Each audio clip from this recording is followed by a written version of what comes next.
Coming up next on the Jeff Crilley Show, you're going to meet the husband-wife team behind the premier kosher catering company in Dallas. Their incredible journey just ahead.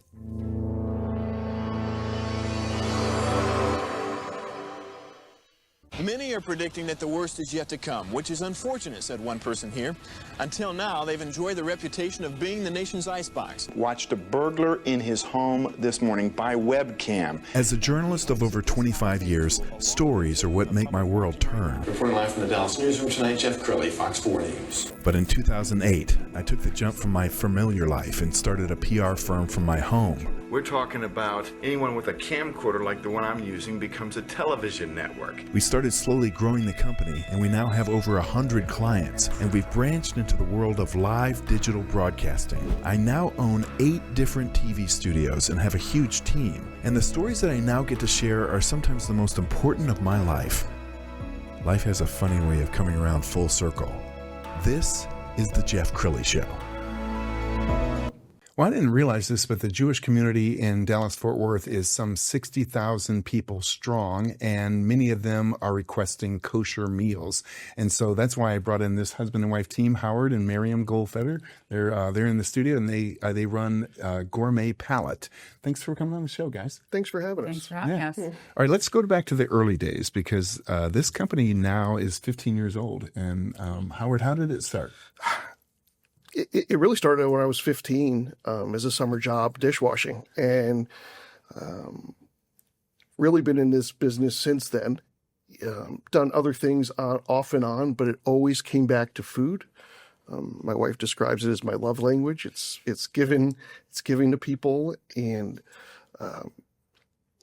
food makes people happy. Yeah, and I wanted to just do it. And one of your early, entries into this category is with barbecue. So let's talk about that, because Texans love their barbecue. We love our barbecue.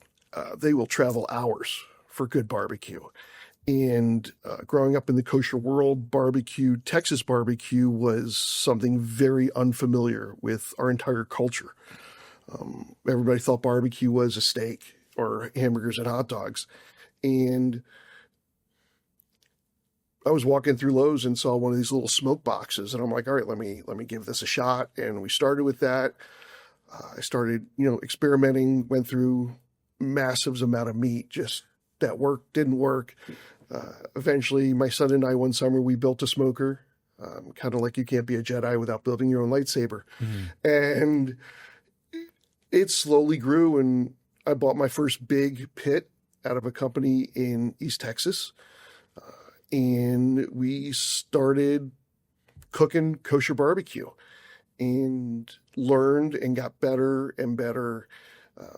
Back 15 years ago when we started, we were really one of the first few kosher barbecue companies in the country. Wow. That was selling it. There were people doing it as hobbies and other things, but we kind of were out there. If I was on the East Coast, would have been a lot more popular in our communities. And then we spent a couple of years over the summers where we traveled. We hooked up a trailer and we went around the country for 2 months, which my wife will tell you was horrific. I'll even tell you now, it was horrific. You didn't even know what city we were in. It's like, hey, welcome Cleveland. And you were in Cincinnati. So, but it got us out there, and we enjoyed it. I enjoyed it. It was hard, but putting great food on a plate in front of somebody, and they're enjoying it, and you could see they're enjoying it, makes all the difference in the world. Takes all the hours and hours and blood, sweat, yes, and a lot of crying, especially when your truck breaks down in the middle of Georgia. And you got nobody could tow it because it's too big, and you're crying and at 2 a.m. But it makes it all worthwhile because giving people that joy of great food. And so barbecue is really the big foray into our business here in Dallas. All right, I'm going to come back to barbecue in a minute. Let's bring Miriam into this. Miriam, tell us about your gourmet food. I mean, this is different than one of the things we were talking about before the show was that if kosher food has kind of a stereotype, it's bland. And so what did you guys decide to do? So kosher food has been around in Dallas. We've been here. Like, the religious Jews have really been strong in Dallas 30, 40 years. Like that's so the community keeps growing every year. And so the food has kind of slowly come along with that, where it was like, it's okay, it's there, it's what we need to eat, it's not so exciting. And we would go and travel and be like, wow, the food's so good. Why? Because as in the last 10 years, kosher food across the world has come up.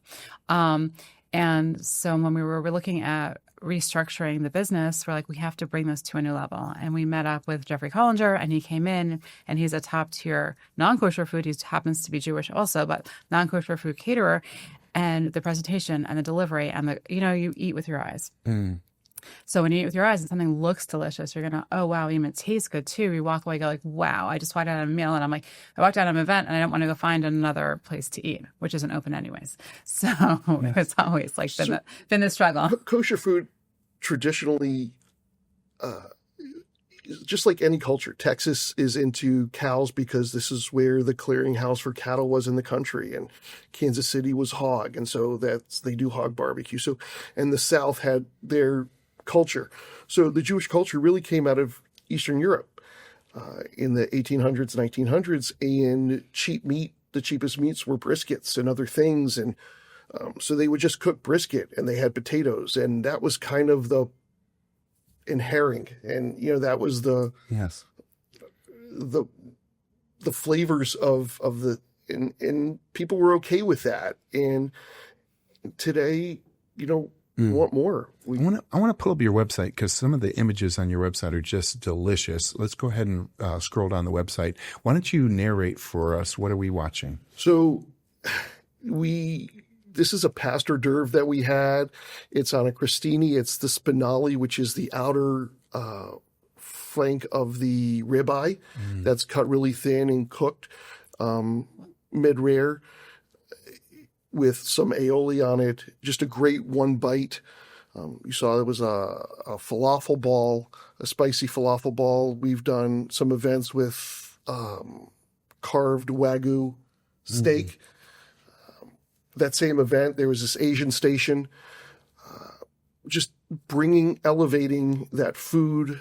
Anybody at home can make a steak, but to take aged Wagyu and, have it cooked perfectly and served properly. Your noodles displayed properly in the appropriate bowls, and the look isn't just blah. Like Miriam said, you eat with your eyes. If I put out two steaks, one on a Dixie plate and one on a fine china, they could be cooked exactly the same. 90% of the people are going to enjoy the steak on the plate, on the china plate, a lot more. And so that was part of the vision, but we also have to make it that when they do put it in their mouth, they're like, oh my God, that was great. You brought some dishes in front of you. Why don't you go through? We did. So part of our business is there's a lot of people who travel into Dallas. Dallas is a national, international hub for business and medical and other things. And a lot of Jews from all over the country, all over the world travel in, whether they have a business meeting or they're being hosted by a company. So, and they're eating a meal there. Nobody wants to just sit at a meal and drink a Coke, which is what we used to do all the time when we went to meetings because we couldn't eat. So now a restaurant or a hotel could call us up and say, hey, we have a kosher client. Can you send a plate out? And so we put together salad, entree, and desserts for them. They come on disposable. It's China, but we can't take it back because of the kosher. So we tell them to throw it away. So we have a basic spring mix salad with a dressing on the side. And then the entree, they could choose whatever entree if they want to specifically match the meal that they're serving, or they leave it up to chef. So I called chef this morning and left it up to him. And Chef Ben Malsby, who's really probably the most experienced now kosher chef probably in the country. He's been doing with us for a year, but his skill sets are above and beyond anything that I've seen in 30-some years in the kosher industry. And so I'm excited. So he did a ribeye with a house-made chimichurri.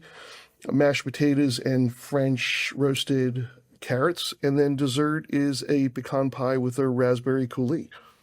And it looks delicious. Right. And so this comes wrapped and sealed with kosher symbols so that the client knows that it's kosher. And it comes wrapped in a way where the hotel or they could either heat this up in a microwave or in a steamer and serves to the client hot. The client opens the packaging so it maintains the status. Sure. And we send it with silverware, and they can enjoy a meal with everybody else without feeling like somebody else. And Miriam, you were telling me even hospital systems are now using it. Yeah, we in Medical City, Dallas, and Plano both have our food coming in for the hospital patients that are there because there are plenty there. I think that's awesome. And it comes in, They it's keep it in packaged a little bit different, and it meets their dietary standards. And they freeze it, and when they need it, they pull it out, they microwave it, and it goes to the patient.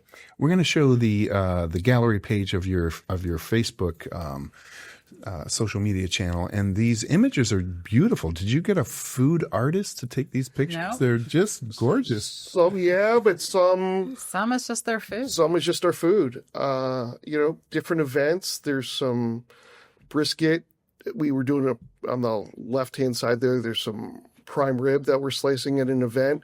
So their super spice is cool to point out. They have their own proprietary rub, and we actually sell it in a container. Really? Yeah, called Super Spice. It's my barbecue rub, but we use it on everything. Oh, and those big boxes over there, that's actually charity organizations that come in, or it might have been Passover, but we do get charity organizations that come in twice a year and bring in food at lower cost for people in the community that can't afford it on the regular. So we facilitate that. Happening. And we help unload and get everything squared away for that. That's so we beautiful. give her.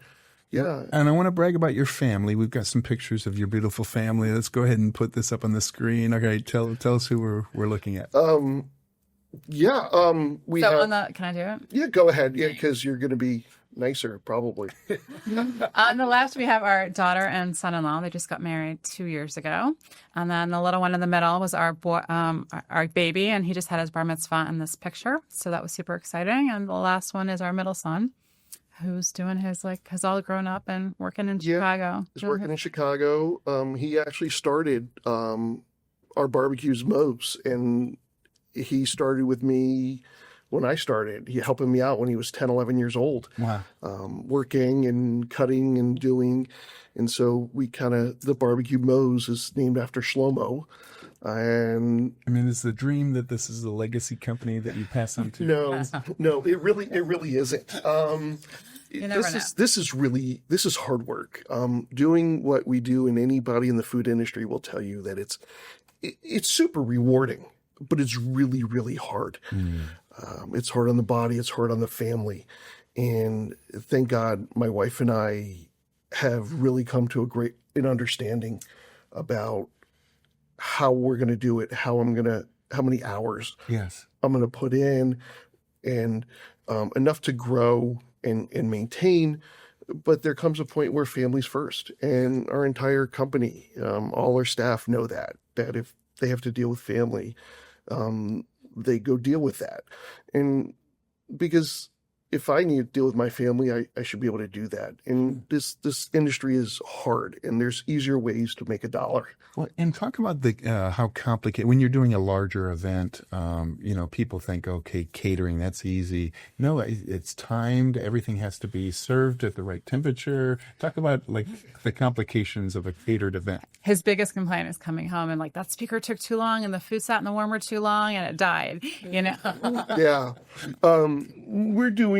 We've done 3-day events for conferences serving, 600 to 800 people, breakfast, lunch, dinner, snacks.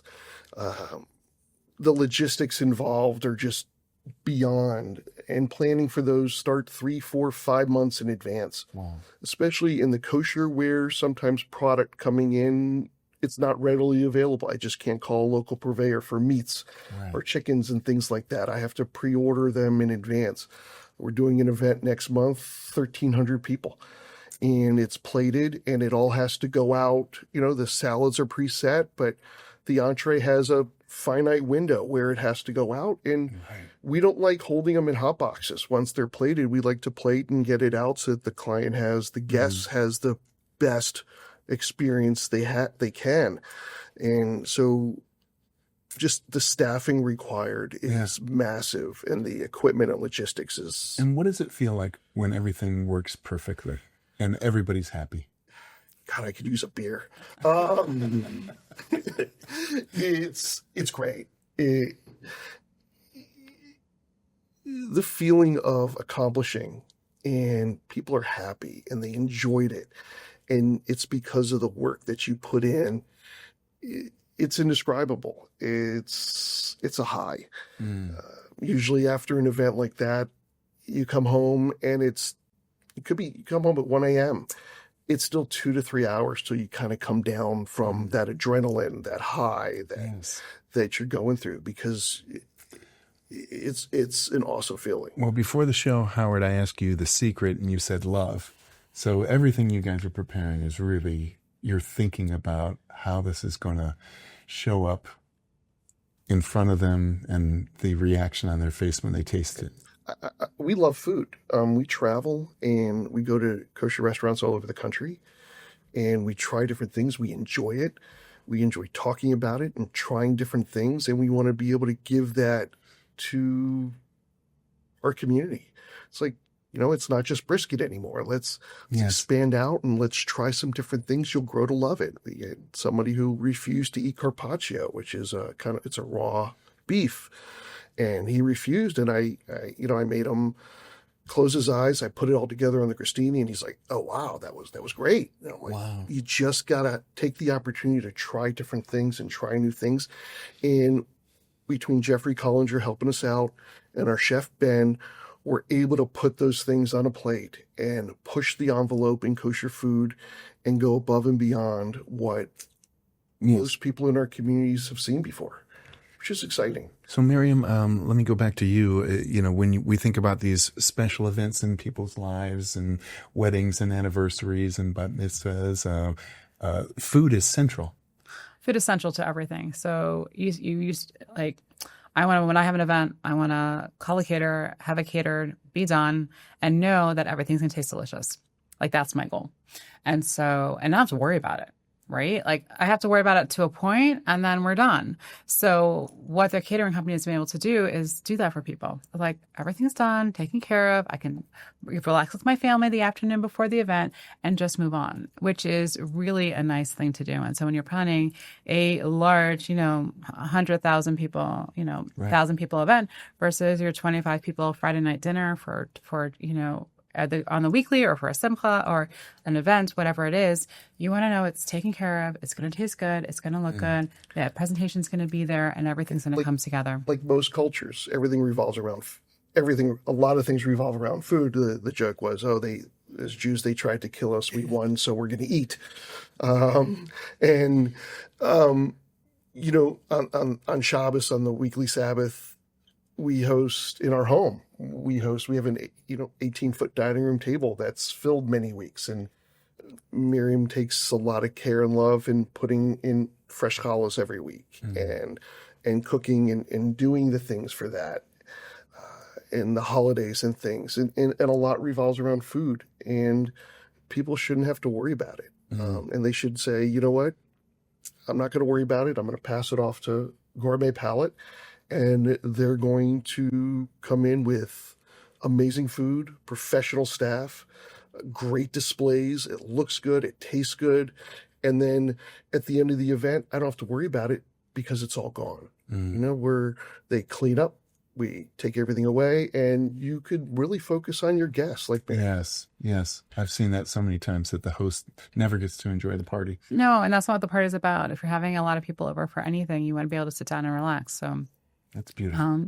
Saturday, Friday night dinner is like Thanksgiving every week. That's how I relate it to people. You're having 10, 15 people, maybe less, maybe more, but you're making beautiful food every week on the weekly. And Tuesday night dinner, nothing compared to Friday night dinner. It's just two different worlds. So it's an elevation of our day. It's an elevation of our food, and we just want to enjoy it. So to put something beautiful on a plate, and then you throw in the holidays, and you throw in, Hanukkah's coming in. It's all about jelly donuts and, different layers. And the donuts you can find on the East Coast and the stores are crazy. They go high layer completely, with everything on it, cookies and cream, whatever you can see. but it makes the day special, and that's what it's about. So even from the simplest meal to the most complex meal, our goal is to make your experience special. I mean, people outside the community, they'll say, oh, I'm cooking for Thanksgiving. I got to start 2 weeks before. And they're going through, and I'm like, well, how many people are you cooking for? And they're like, 8.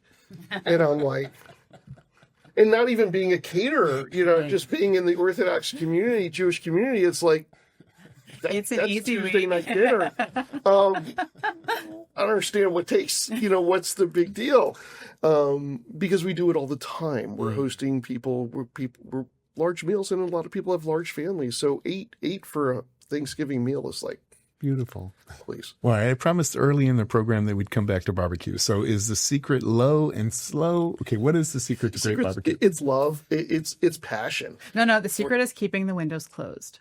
Just a comment. When we were cooking out of our backyard when we started, the house smelled. It smelled great, but a lot of people Depending what perfume you like. a new car smell, and and then even coming home after a day of cooking barbecue, it's all right. Let's take the clothes off and go shower, because it permeates everything, and you don't really realize. Like, if you're in it, you don't realize it, but it's low and slow, and everybody. I think what's great about the barbecue community is, and I've never eaten non-kosher barbecue, so there's really very few places I've eaten it. And so a lot of what I've done is trial and error. But what's really, really neat is I could explain exactly how I do it to somebody else, and they can never replicate it, whether it's the equipment, the wood, whatever it is they're doing. But what's also great is barbecue guys could sit down and talk for hours, and each one has their own way of doing it, and that's how they're going to do it. And they'll stick to their guns, but they're open, and they'll talk about it, and they're not going to bash you for doing it the way that you do it, unless you call yourself a professional and you're doing it on I'm going to get in trouble, like an easy bake oven. Yes. Like a Traeger, and for people who cook at home and they work all day and can't tend to it, and it puts out a great product.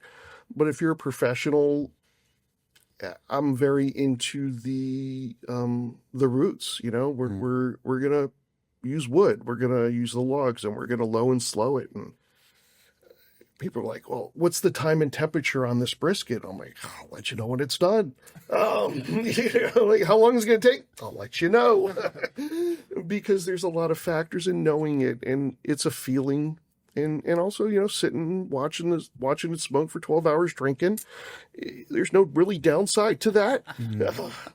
But, in the industry, if you're doing it professionally, you really don't have the time to sit and drink, but you're doing other things. But it's love, and everybody's got their own way of doing it, and respect it. Beautiful. We've got a minute left, so Miriam, let's give you the final word. If somebody's watching this who is thinking, I might need to bring you guys in, words of wisdom, how'd you like to lead the segment? So if you want inspired food that tastes good, try us. Call Gourmet Palate and give us a call today and give us a chance to quote it out. Yeah, give us a chance to quote, give us a chance to try it, try us out, see what's going on. And either for regular food, barbecue, whatever it is, we can meet your needs with an inspired menu to suit your occasion.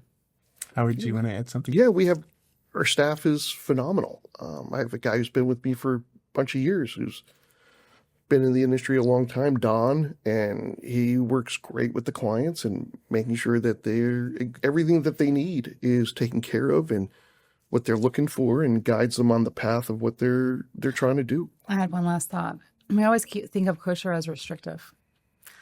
In today's society, the world of kosher is so expanded that you can make almost any menu kosher. I mean, take out shellfish and pork. I mean, we can't really do that. But there's so many layers and so many substitutions that you never thought possible, that almost anything you want can happen. We just have to be open to trying it. Beautiful. Guys, thank you so much for sharing your heart and your wisdom and your passion for food with us. We're going to end with the website, which is thegourmetpalate.com. Howard and Miriam, thanks for coming on the show. Thanks for having me. You bet. It's been fun. That's it for now. We'll see you next time.